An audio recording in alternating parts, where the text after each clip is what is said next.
Bradford, Bradford, Bradford. We're from Bradford, Bradford, Bradford. We're from Bradford, not from London. B-R-A-D-F-O-R-D. We don't use a synthesizer, we don't play. Hey, hey, hey, hey, hey. We don't all use a synthesizer, we don't think like you can. So I got into punk rock in 1977, around about March, at Butlins, Skegness. I bumped into a kid called Ian James from Wibsey. He was working there. And he looked a bit strange, so I just started talking to him. And he said, I DJ. And he said, if you're interested in punk rock, come down and we'll play some songs. So I went down there that night, because I had no else to do. I'd outgrown Butlins and I literally had nothing to do. So I went down there at night and they were playing all the Top of the Flops records. And there was not many people there. And he was with this couple from Peterborough, looked fantastic. And then suddenly he put his hand up to signal that he was going to play some punk records. I think there was only about 4 or 5 punk records out at the time. And the first line of the Damn's New Rose is she really going out with him and the drums kicked in. And I thought, whoa, what's this? And then after about 5 records, I realised I'd just found the soundtrack to my youth. I got back off of holidays, all my flared trousers were taken in, the 3-star jumpers were thrown out the window and all the other stuff, haircut, all that.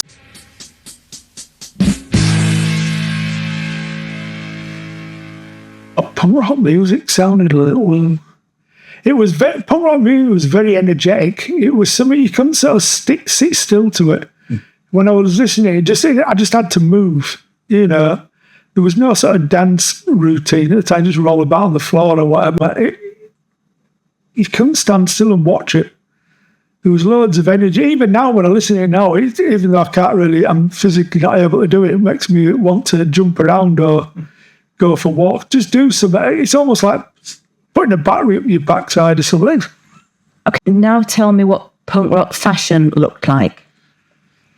But punk rock fashion, it was very DIY in the 70s when they first started. There was no rules to it. There was no rule book. I mean, punk rock was a name that was invented by journalists anyway, so there was no name to what we were doing. It was just people try to be who they wanted to be. You could literally just do what you wanted. You know, there was a lot of punks that still looked quite normal because, you know, they'd have a mixture of flared trousers and spiky hair. The first sort of fashion I actually saw, which was the Vivienne Westwood Sedition stuff, which was against all the odds of punk rock. It wasn't DIY. It wasn't something you just made. It was expensive clothes. At the time, it was about £30 for a pair of bondage trousers. My weekly wage was £30.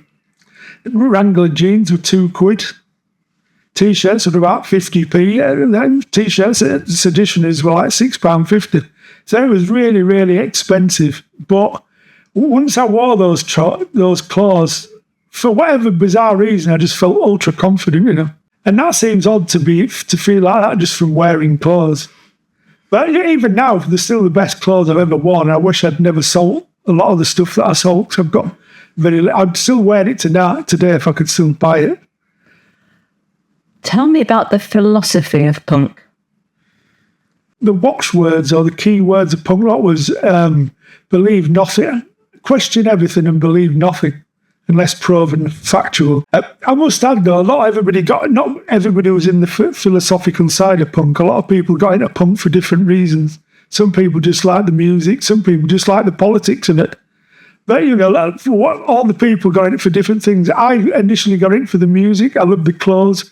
It was only when, after this few months, that I realised there was more to this than what I realised. And it was kind of philosophical, but those were the key words. Question everything and believe in nothing until it's proven. Yeah, so, like I say, I lived on my street alone. There were all these different people from all these different nations. And I never thought of it in racist terms. They were all kind of friends. So I never looked at things from how they perceived things. It was only when I became a punk rocker and people started looking at me. A lot of it was fear. A lot of people looked at me like I just landed from outer space. But what I instantly connected to, I remember having the thought of, this is what it must be like for people coming from a different country and living along a different culture, because I was feeling it myself. I'm not trying to say it was equal to what they were going through or anything else, but It completely changed my whole attitude to racism and how immigrants are portrayed in this country. And I was on board. We went to the very first Anti-National Front gig in London, 30th of April 1978. We took 9 coaches from Bradford of all the rainbow children. Now, Bradford's quite unique. I mean, we've got 81 different interpreters at Bradford Police Station. So so we've got quite a lot of different people. All the people who didn't fit in with their communities gravitated towards punks. So there were blacks, Muslims, Asian, other Asian people. There were all the Eastern Europeans, all the gays, the lesbians. Everybody got involved with the punk movement.